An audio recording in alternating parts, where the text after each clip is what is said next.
Events అన్న, function అన్న, films అన్న అది బయటది కాదు, మా మా మా- నా సొంతం లాంటిది. అందుకే ఎప్పుడు పిలిచినా పిలవకపోయినా మేము అందరూ ఇక్కడే ఉంటాం. కోన గారు మంచి రైటర్ అని అందరికీ తెలుసు. దాన్ని మించి చాలా మంచి ప్రొడ్యూసర్ కూడా. ఆయన సెలక్షన్ ఆఫ్ ఫిల్మ్స్ చాలా బాగుంటాయి. ఇవన్నీ పక్కన పెడితే ఆయన చేస్తున్న ప్రమోషన్ చూస్తుంటే నాకు నిజంగా భయంగా ఉంది. నెక్స్ట్ సినిమా తీస్తే ఎన్ని ఊర్లు తిరగాలి, ఎక్కడి నుంచి మొదలెట్టాలి అర్థం కూడా కావట్లేదు. రోజు సిట్టింగ్లో ఉంటున్నారు. చిరంజీవి గారి సినిమా మేము పనిచేస్తున్నాం, ఒక గంట ఇటు మిస్ అయిన చూస్తే ఏదో ఊర్లో కనిపిస్తున్నారు, ఏదో కాలేజీలో కనిపిస్తున్నారు, ఏదో గల్లీలో కనిపిస్తున్నారు, అన్ని ఊర్లు తిరిగేసాన్ని కవర్ చేస్తున్నారు. ఈ సినిమా 26 వస్తుందని ఈవెంట్ ఇది అక్కర్లా, ఆల్రెడీ జనానికి రీచ్ అయిపోయింది. సో కోన గారి గురించి నేను నా జర్నీ చెప్పాలి అంటే నాకు ఇందాక వినయ్ అన్నని చూస్తున్నప్పుడు అనిపించింది. నేను మిస్టర్ పర్ఫెక్ట్ దశరథ్ గారి దగ్గర చేస్తున్నప్పుడు కోన గారి దగ్గర ఒక ప్లేస్మెంట్ ఉందని తెలిసి దశరథ్ గారు నన్ను కోన గారితో మాట్లాడి పంపించారు. అప్పుడు కరెక్ట్గా అదుర్స్ జరుగుతుంది. సో అదుర్స్ నా ఫస్ట్ ఫిల్మ్ కోన గారితో. సో అక్కడి నుంచి మొదలెట్టి నేను ఎప్పుడు చెప్తుంటాను, నాకు ఫస్ట్ ఇండస్ట్రీకి వచ్చినప్పుడు చిన్నికృష్ణ గారు గురువులు అయితే, ఆ తర్వాత కోన గారి దగ్గర నా రెండో గురువులు. ఆయన దగ్గర నేను ఎలా మాట్లాడాలి, ఎలా నడుచుకోవాలి, ఎలా మెలగాలి ఇవన్నీ తెలుసుకున్నాను. ఆ తర్వాత ఏ అదూర్స్ అయితే మేము నా ఫస్ట్ సినిమా అయిందో అక్కడి నుంచి మొదలెట్టి మళ్ళీ అదే అదూర్స్ హీరో తారక్ గారితో నేను జైలో కూసి చేయటం, దానికి కోన గారు ఉండటం నాతో పాటు నాకు చాలా నాస్టాలజీగా అనిపించింది నాకు వినాయక్ గారిని చూస్తున్నప్పుడు. సో థ్యాంక్ యూ కోన గారు. మనమంతా ఒక ఫ్యామిలీ లాగా ఉంటాం. నేను, కోన గారు, చక్రి, మోహన్ కృష్ణ గారు, వినీత్. సో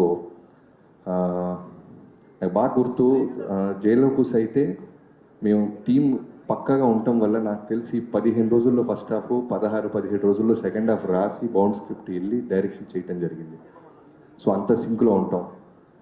అలానే ఈ సినిమా నేను లాస్ట్ టైం ఆల్రెడీ ఒక ఈవెంట్లో చెప్పాను, రోషన్ టీజర్ చూసిన వెంటనే రోషన్ చాలా చాలా మంచి యాక్టర్ అవుతాడు, ఆల్రెడీ యాక్టర్ స్టార్ మెటీరియల్ అవుతాడని. అంత బాగుంది ఈ సినిమా. ఇందాక నాకు సురేష్ బాబు గారు చాలా మంచి మాట అన్నారు. జనరల్గా ఆయన చాలా పిన్ పాయింట్గా చూస్తారు సినిమాని. అంటే ఆయన విశ్లేషణ చాలా బాగుంటుంది, నేను బాగా నమ్ముతాను. ఆయన ఏమన్నారంటే, ఈ సినిమాని చూశాను బాబు మొత్తం అనగానే నాకు ఒక పెద్ద క్యూరియాసిటీ పెరిగింది, ఏమంటారా అని. చాలా బాగా చేశాడు రోషను. ఎంత బాగా చేశాడంటే ఆ పేరు చాలా బాగా చేశారు. ఏదైనా సీన్స్లో మన ఫోన్ చూసుకునే అవకాశం లేకుండా అంత బాగా పర్ఫామ్ చేశాడు రోషన్ అన్నారు. సో సురేష్ బాబు గారు లాంటి ఒక గొప్ప వ్యక్తి అంత స్టేట్మెంట్ ఇచ్చారంటే రోషన్, ఇంకా చూసుకో, నీ కెరీర్ నువ్వు ఇంతే వినయంగా ఉంటే చాలు, నీ నీ టాలెంట్ నిన్ను ముందుకు తీసుకెళ్తుంది. అలానే శ్రీదేవి, ఇందాక నేను చూసినప్పుడు నీ కళ్ళ నీళ్ళు చూస్తే అర్థమైంది ఎక్కడి నుంచి స్టార్ట్ అయ్యావు. ఎక్కడో చిన్న పసిపిల్లవి యూట్యూబ్లో వీడియోస్ చేసుకుంటూ ఇన్స్టాగ్రామ్లో ఇక్కడ దాకా వచ్చావంటే నీ టాలెంట్ కంప్లీట్గా నీ తల్లిదండ్రుల విషెస్, వాళ్ళ సపోర్టు. అండ్ రోషన్, నువ్వు కూడా నాకు తెలీదు నువ్వు ఇన్స్టాలో చిన్న చిన్న రీల్స్ చేస్తూ ఇక్కడ దాకా వచ్చావని, ఎక్కడో డ్యాన్సర్ అని బాగా హార్డ్ వర్క్ చేసావని తెలుసు, కానీ నీవే కదా నువ్వు చేస్తేనే కదా వచ్చింది. అదే అంటున్నా, నువ్వు సర్ప్రైజ్ అయిపోయి షాక్లో ఉన్నావు. ఆ పాప కూడా అలానే, శ్రీదేవి కూడా. మీ ఇద్దరు కళ్ళే గమనిస్తున్నాను. మీ జర్నీ ఇక్కడ దాకా వచ్చింది, ఇంకా ముందుకు వెళ్తుంది. ఈ సినిమా ఖచ్చితంగా 26th రిలీజ్ అవటమే కదా చాలా పెద్ద హిట్ సాధిస్తని ప్రమోషన్స్, టీజర్స్, ఆడియో వల్ల నాకు కాన్ఫిడెన్స్ వస్తుంది.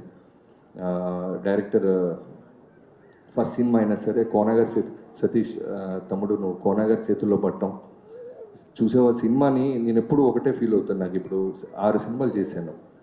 మనం ఎంత పెద్ద స్టార్తో చేస్తున్నా సినిమా ప్రమోషన్ చాలా చాలా ఇంపార్టెంట్. సినిమా రిలీజ్ అవుతుంది, ఆ సినిమాలో సాంగ్స్ కానీ ప్రతిదీ జనాల్లోకి తీసుకెళ్ళాలి. దానికి ఖచ్చితంగా ఒక ప్రొడ్యూసర్ ఉన్నవాడు చాలా చాలా ఇంపార్టెంట్.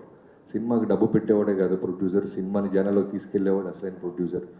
సో ఈ సినిమాకి ఓ డైరెక్టర్గా నీకు ఆల్మోస్ట్ 80% టాస్క్లన్నీ కోనగారిని పక్క నుండి రాసేసారు, ఎగ్జామ్ అని అర్థం అవుతుంది. I wish you all the best Satish. ఆ టీజర్, ఫస్ట్ టీజర్ వచ్చినప్పుడు కుర్రోడి తాలిగట్టే సీన్ పెట్టించినప్పుడు అనిపించింది నాకు, నిజంగానే నువ్వు అందరిలో కొంచెం డిఫరెంట్గా ఆలోచిస్తున్నావు. ఖచ్చితంగా నీకు మంచి భవిష్యత్తు ఉంటుంది. తర్వాత విజయ్, కంగ్రాచులేషన్స్ విజయ్.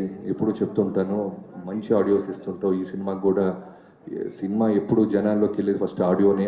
అది సక్సెస్ అయితేనే ఫస్ట్ జనాలు సినిమా గురించి చూస్తారు, పోస్టర్ వైపు అయినా టీజర్ వైపు అయినా.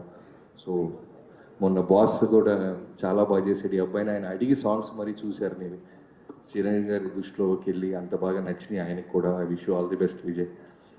తిను ఎంత ఐ మీన్ ఆర్గానిక్గా ఉంటాడంటే, ఇంత సక్సెస్ వచ్చిన తర్వాత కూడా కాకినాడలోనే ఉంటాడు. కాకినాడ కదా, ఇది కథ చెప్పాలంటే కాకినాడ వెళ్ళాలంట. సో కాకినాడ నుంచే సొంత భూమిని సొంత మట్టిని వదలకుండా అక్కడి నుంచే పనిచేస్తున్న Vijay, wish all the best తమ్ముడు. అండ్ కెమెరామెన్కి, ప్రతి ఒక్కరికి, ఎడిటర్కి, రైటర్స్కి, ఫ్రెండ్స్ క్యారెక్టర్లకు కూడా చాలా స్పేస్ ఇచ్చి చివరిలో వచ్చిన ర్యాప్ సాంగ్లో కూడా చూస్తున్నాను.